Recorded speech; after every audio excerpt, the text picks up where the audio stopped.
Hi guys, welcome to the very first video on this channel passion पढ़ाई।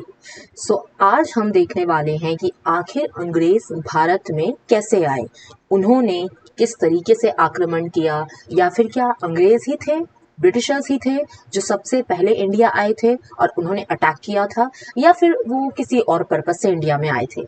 चलिए start करते हैं पहला lecture on this channel with the very first topic, how Britishers entered India. So, देखिए क्या है, जब भी ब्रिटिशर्स इंडिया में आ रहे थे, ठीक है, तो उनका पर्पस जो है इंडिया में आने का कभी भी अटैक करना नहीं था या फिर रूल करना नहीं था।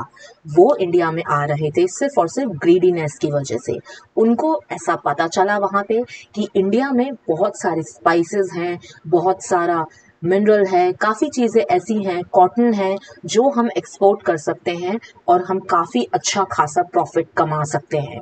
ठीक है, अच्छा, अब नेक्स्ट क्वेश्चन आता है, क्या इंडिया ही थे, इंडिया में आने के लिए ब्रिटिशर्स ही सबसे पहले इंसान थे, या फिर उसके पहले और भी कोई कंपनी इंडिया में आई थी और उन्होंने ट्रेडिंग करी थी?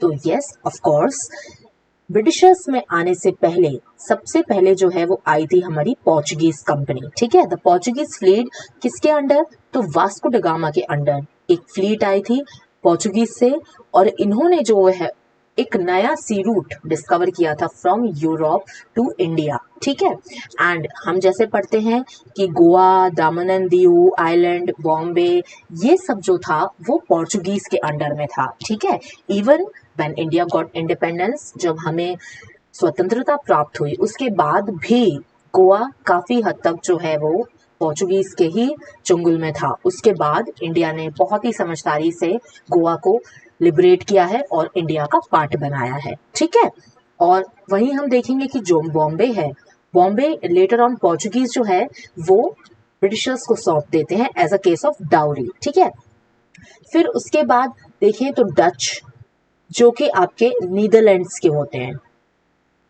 ठीक है, ये लोग इंडिया में आए और इन्होंने पोर्ट्स एस्टैब्लिश किए मालाबार में, विच इज इन केरला। ठीक है, नेक्स्ट थर्ड पर्सन आप बोलोगे कि थर्ड कंपनी थी इंडिया में आने वाली ब्रिटिश, राइट?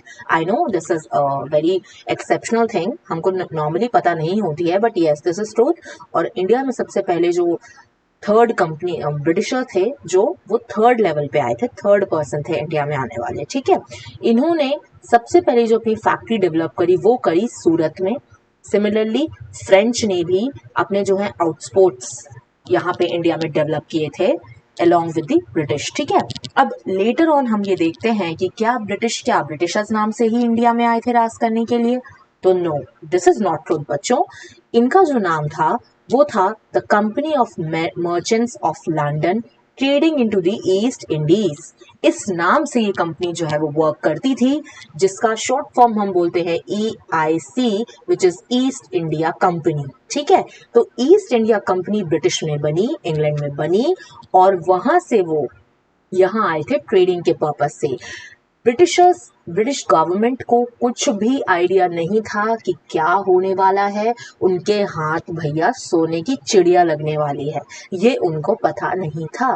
लेटर ऑन जैसे जैसे EIC को प्रॉफिट्स होते गए, जब प्रॉफिट्स बढ़ते गए, तो वो नजर में आ गए ब्रिटिश गवर्नमेंट के, और तब लेटर ऑन ब्रिटिश गवर्नमेंट ने डिसाइड किया कि okay, now we are going to get control over the EIC and the Indian affairs. ठीक है, फिर इसके बाद हम देखते हैं कि किस तरीके से जो है वो ब्रिटिशर्स को परमिशन मिली। क्या ऐसी वो आ गए एकदम धड़ल्ले से इंडिया में और वो एकदम कुछ भी ट्रेडिंग करने लग गए, किसी भी से भी बिना पूछे मुंह उठा के चले आए? तो ऐसा बिल्कुल भी नहीं है। ठीक है, जो भी उस टाइम के हमारे मुगल एम्परर थे जहांगीर, बकायदा उनके पास William Hawkins, sir Thomas Roe जाते हैं और उनसे परमिशन लेते हैं। ठीक है, आप स्क्रीन पे देख पा रहे हैं, ये एक फोटो है जिसमें सर थॉमस रो मुगल कोर्ट में है, दरबार में है, इन फ्रंट ऑफ जहांगीर, और ये जो है वो फरमान उनसे डिस्कस किया जा रहा है। ठीक है, तो सबसे पहले जो पर्सन थे, जो हम बोले कि रिप्रेजेंटेटिव थे British government, English east India company, not British government, ठीक है, वो थे विलियम हॉकिंस, और ये आए थे एक कंपनीशिप में जिसका नाम था हेक्टर, और इन्होंने सबसे पहले सूरत में फैक्ट्री डालने का जो है वो एक प्रस्ताव, एक आप बोल सकते हो कि एक proposal in front of Jahangir Mughal emperor रखा था और इनको परमिशन मिल गई थी। अच्छा, ऐसा भी नहीं है कि परमिशन आपको मिल जाएगी बिल्कुल भी फ्री में, ठीक है।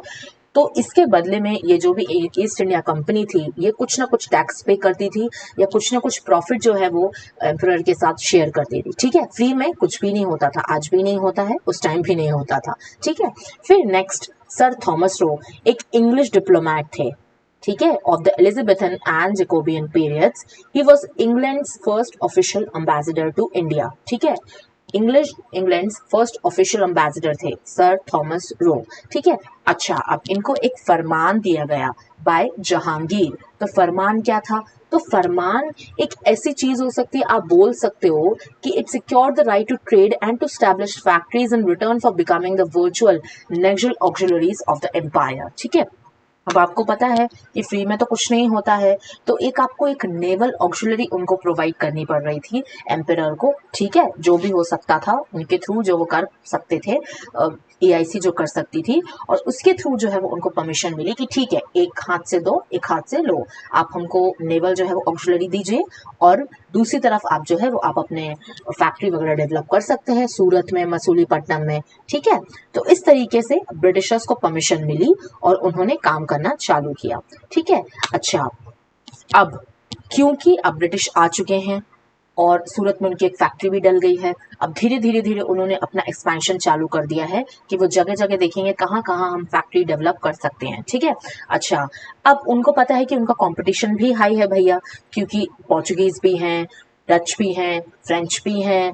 अब ब्रिटिशर्स की दिमाग की बत्ती जली कि क्या किया जाए, ठीक है, ऐसा क्या किया जाए कि ये सारी जो भी फैक्ट्रीज हैं या जो भी जितना भी प्रॉफिट है वो सिर्फ हमारा हो जाए, सिर्फ और सिर्फ हम उस पर राज करें, ठीक है, हमें ही हो और किसी को भी, और किसी यूरोपियन कंपनी, किसी भी यूरोपीय जो देश हैं, यूरोपियन कंट्री हैं, उनको फायदा ना हो।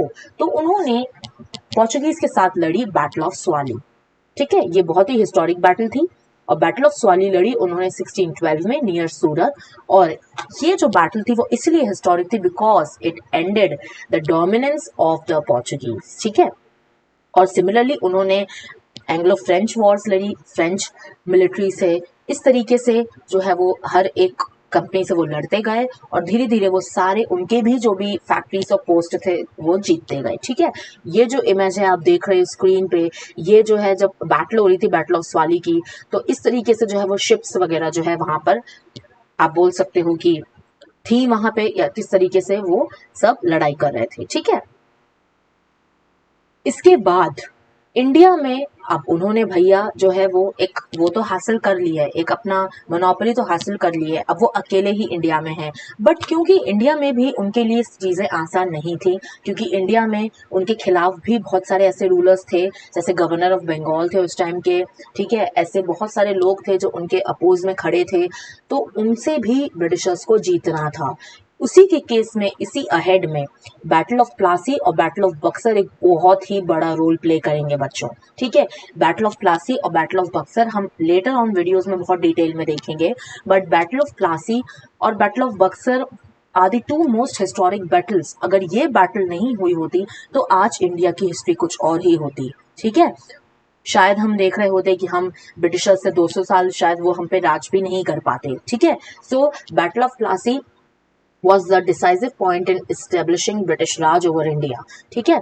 इसके बाद EIC became the de facto ruler of Bengal and expanded its control over the regions। de facto ruler मतलब उनको ही सारा रूल जो है वो एक तरीके से उनके नाम का रूल था, मतलब बंदा नाम कोई और था बट एक्चुअल जो है वो रूल जो है वो ब्रिटिश ही कर रहे थे, ठीक है।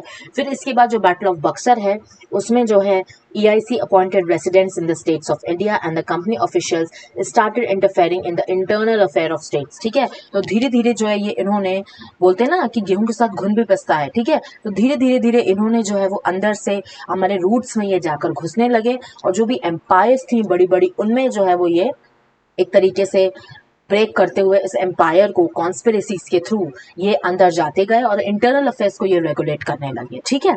तो लेटर ऑन वीडियोस में हम डेफिनेटली बच्चों देखेंगे कि किस तरीके से जो है वो ब्रिटिशर्स ने यहाँ पर राज किया और किस तरीके से उन्होंने ये चीज़ देखी कि हाँ किस तरीके से अब काम हो रहा है और अब आगे जाकर वो किस तरीके से रूल करेंगे और अपनी गवर्नमेंट को हासिल करेंगे, वो हम देखेंगे। ठीक है, so thank you so much guys.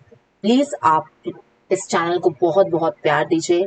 Do subscribe and hit the share button and also like button. ठीक है, एंड प्लीज़ आप सब्सक्राइब करिए और प्लीज़ शेयर ऑल्सो, आप अपने दोस्तों को भी बताइए। हम बहुत सारे इनोवेटिव वीडियोस इस चैनल पर लाने वाले हैं।